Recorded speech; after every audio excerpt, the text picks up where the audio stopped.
Hi everyone, welcome back to Crafting at Whimsy Wonderland. My name is Stacy.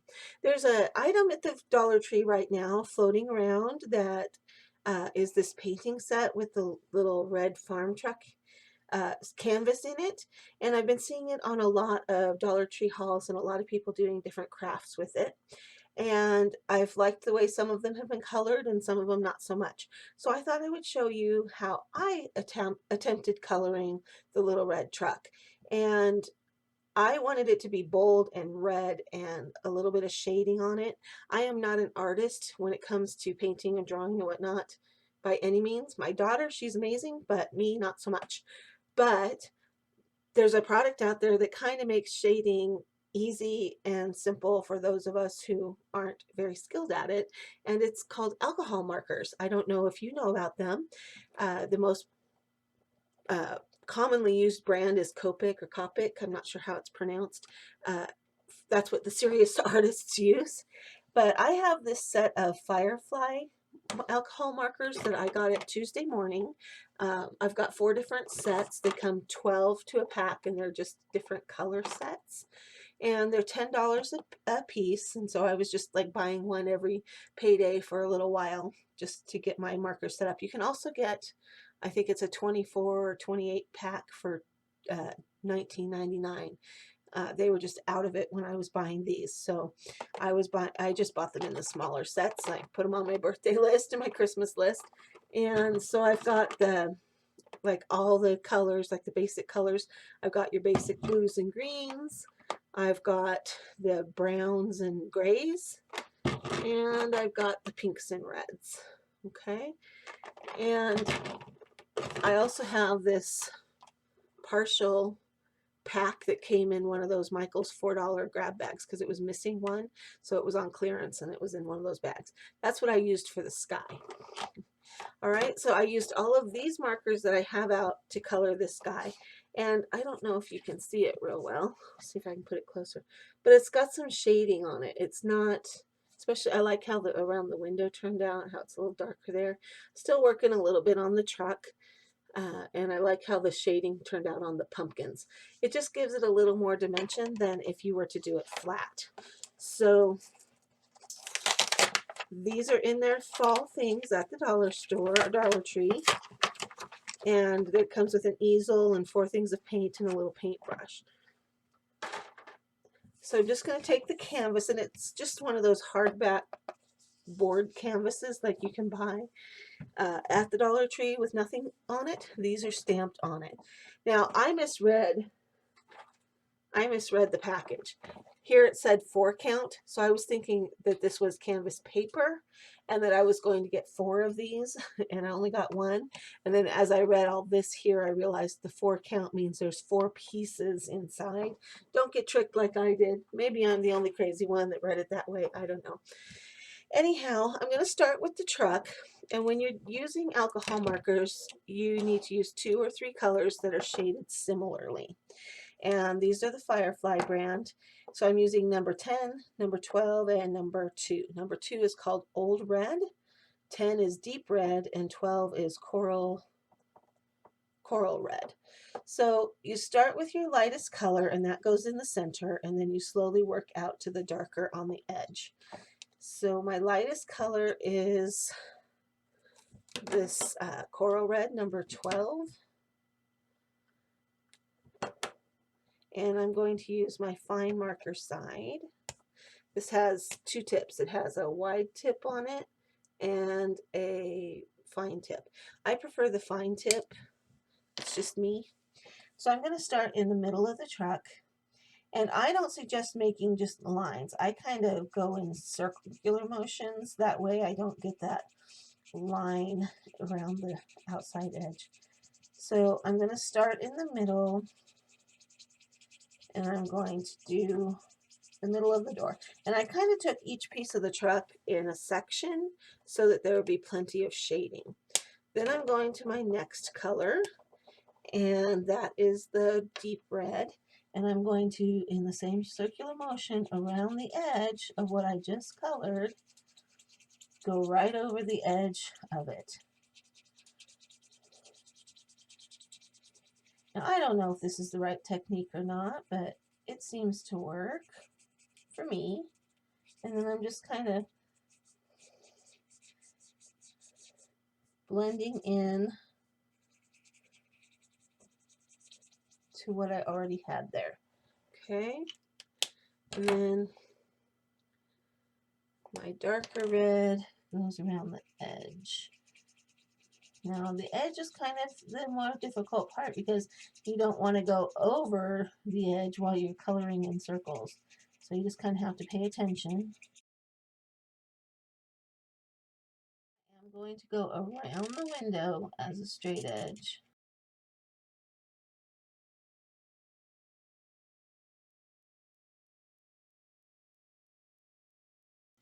And I'm just kind of coming over some of that dark with my medium, and it'll kind of loosen it up a little bit and give it that shading that we are looking for.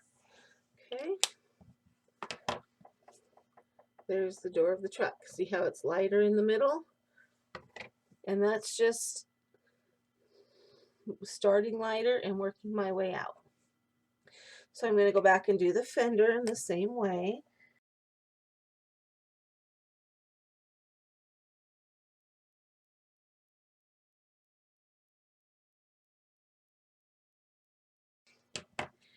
Here's what we have so far. It'll dry and look a little different, but you're just trying to show where the wearing on the paint is. Okay, so I'm going to treat this fender and this body just a little as separate pieces.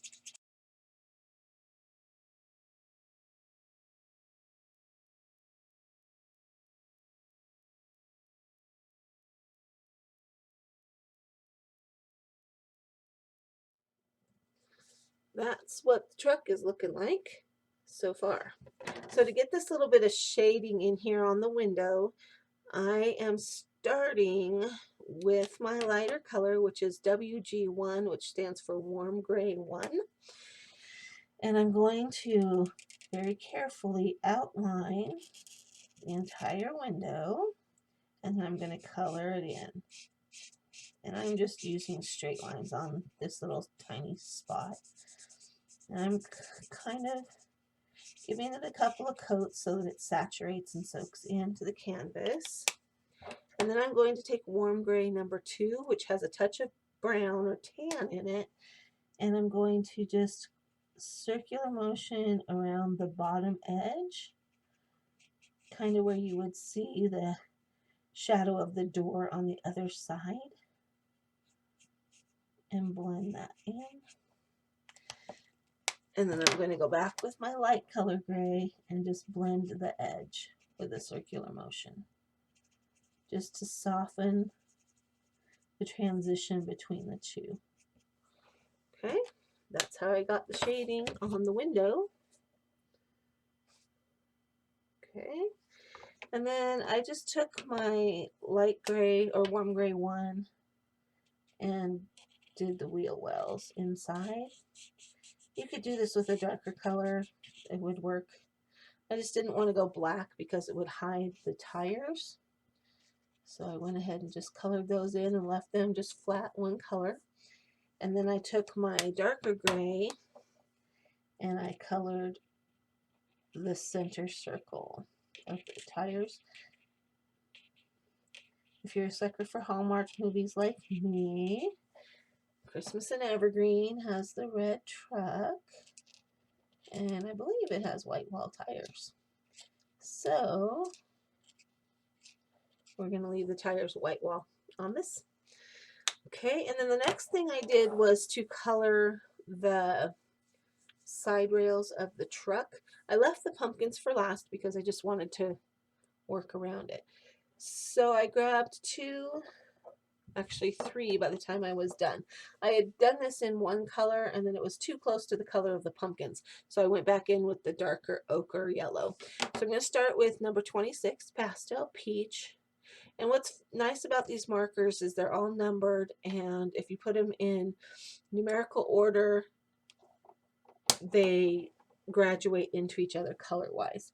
So this is kind of an orangey kind of a color. And so I'm just going to color the whole sideboard with this. It's my lighter color. Just going to color the whole thing. My base to work from. And then I took number 25 salmon pink, also a little bit orange, and I just kind of did some lines through it just to kind of give it a little bit of a wood grain look. And then I took my ochre yellow, or yellow ochre, which is number 101, and I just kind of darkened it up with that. And I did the boards separately, the verticals and the horizontals. They all need to go in the right direction. And then I went back over it with my ochre, whoops, wrong end, and a circular motion to blend it all together. Alcohol inks are all about layer upon layer of color being blended together. At least I think that's what they're about. For me, that's what they're about. Being not an artist and not having the talent for shading and coloring and that kind of thing, these alcohol inks kind of take care of it for you. That is very helpful to me. All right, I was limited in the colors of oranges that I had in the pens I had available, and I wasn't going to go buy more pens to take care of a Dollar Tree project because these pens aren't cheap. So this is number 23. It's just basic orange.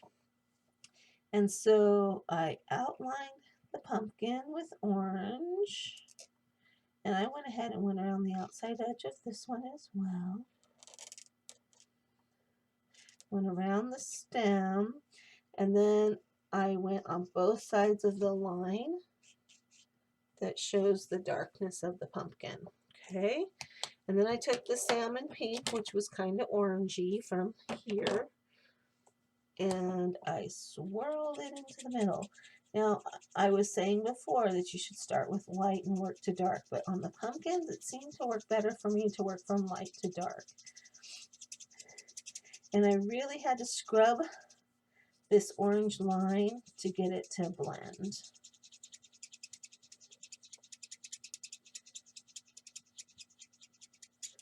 So maybe it would have been better to start with my light.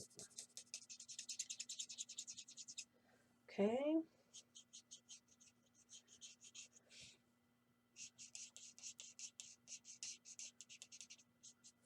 And what I like about the alcohol ink is one pen will kind of dissolve the color of the other and blend it together. And that's how you get your shading. All right, and then I colored this one all with the salmon pink.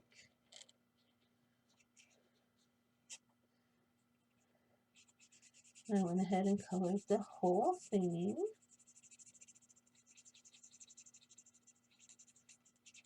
And then I took my yellow ochre and did the lines. Not all pumpkins are bright orange. So having this little darker orange one was kind of nice. And then I just took a really fine line right along the black of the bright orange, and that just kind of brightened it up. And then I took the pastel peach and swirled it all together. And I did each section separately when I did this, so that it would give shadow on each section. That's the biggest thing, is breaking it into sections. You'll get shading in each section if you do that. Okay. See how the shading is on the pumpkins? A little nicer than you could get with colored pencils or crayons, unless you are an artist and know how to use those tools. I'm not, and I don't, so there you go. I continued by coloring all of the pumpkins in the back of the truck the same way as I did the two down front, just alternating which color I colored first. There's the pumpkins, and then I have this dark brown, which is called chocolate. It's number 92. And I'm going to color all of my stems with that.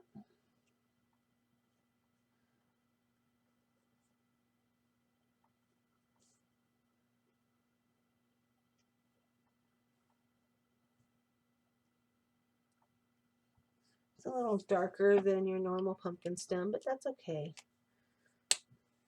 And then I'm going to take my warm gray number 2, and I'm going to just outline the edges of my sideboards, just kind of giving them shadow, and I'm barely touching, so it's causing it to kind of bump along, and that's kind of what I want, because if it bumps along, then it's going to have some like wood grain texture to it. So I'm not pushing hard, and I'm just letting it blend in. And I'm doing the verticals and the horizontal pieces separately so that the lines go in the right direction. And that just pops it out just enough to make it a different color than the pumpkins are. Okay. All right.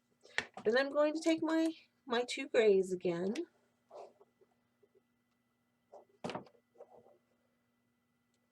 Remember what I used this gray for.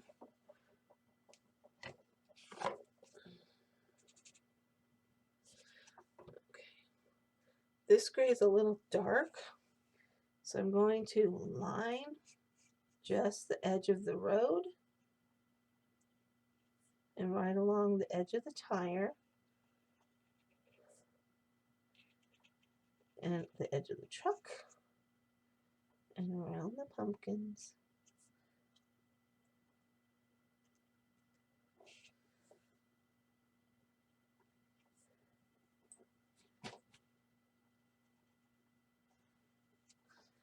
And then I'm going to take my warm gray number 2. Oh, this was warm gray number 3. This is warm gray number 2. And I'm going to kind of blend into that darker gray from before. And what I'm trying to do is kind of make the shadow of the truck.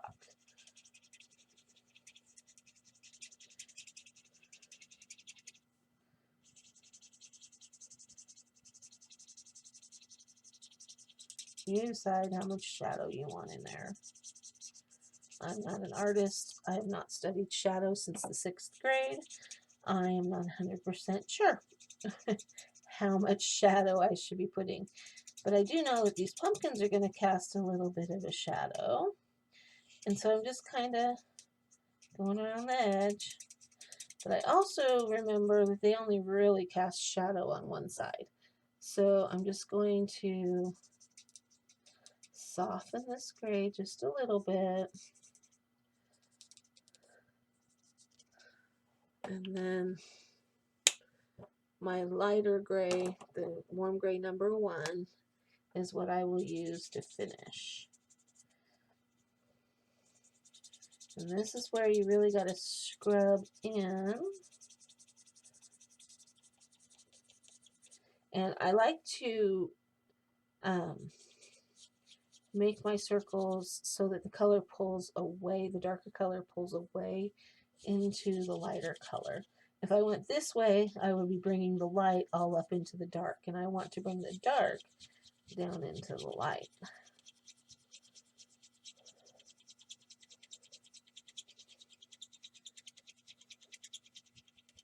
So that's my method of madness anyway.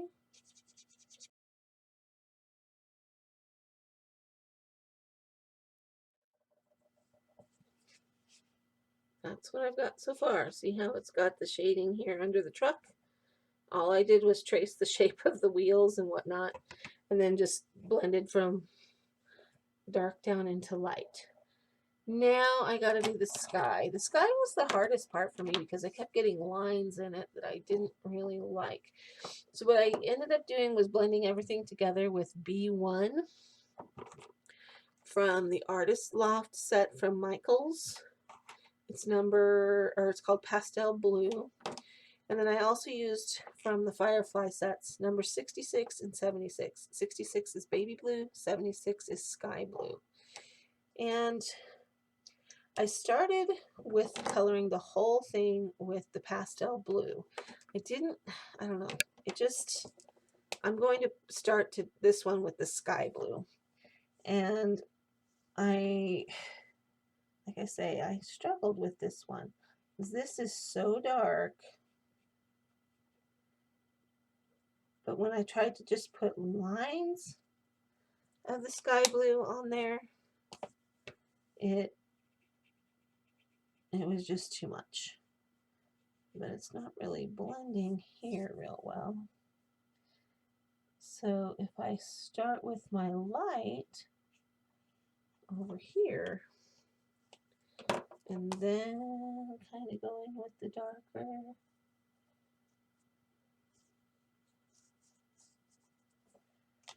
and then maybe bring in some of this brighter blue, and then blend it all together. Whoops, wrong end. I don't like that great big end for blending. Just kind of blend it in. Okay, so I am, I guess, going to go ahead and color the whole thing with my lightest color. It says you're supposed to work from lighter to darker, so let's trust them.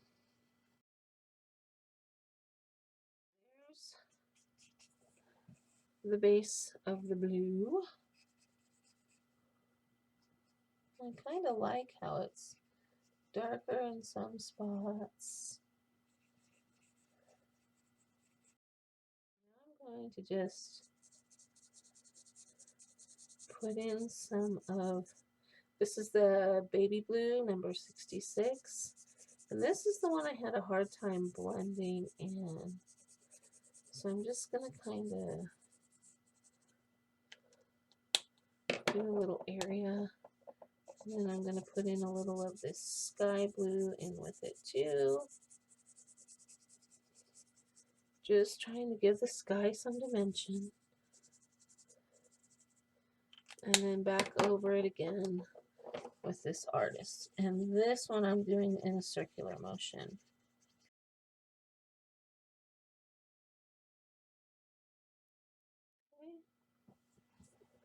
Okay. Up close so you can see it. This is my alcohol ink coloring demonstration using the Dollar Tree Farm Truck canvas and the Firefly brand alcohol markers from Tuesday Morning. Hope you've liked this project and that you'll give it a try for yourself and explore alcohol markers, because the Tuesday Morning brand gives you, the Firefly brand from Tuesday Morning gives you those markers just a little bit less expensive than if you were to buy them at Michael's. Or you can use a coupon at Michael's and Hobby Lobby. Joann's, I think, also carries them. And buy one or two at a time. Buy them individually and just buy the colors that you want for this project. That would work too. Okay, this has been Crafting at Whimsy Wonderland. Thanks for stopping by. I'll see you next time.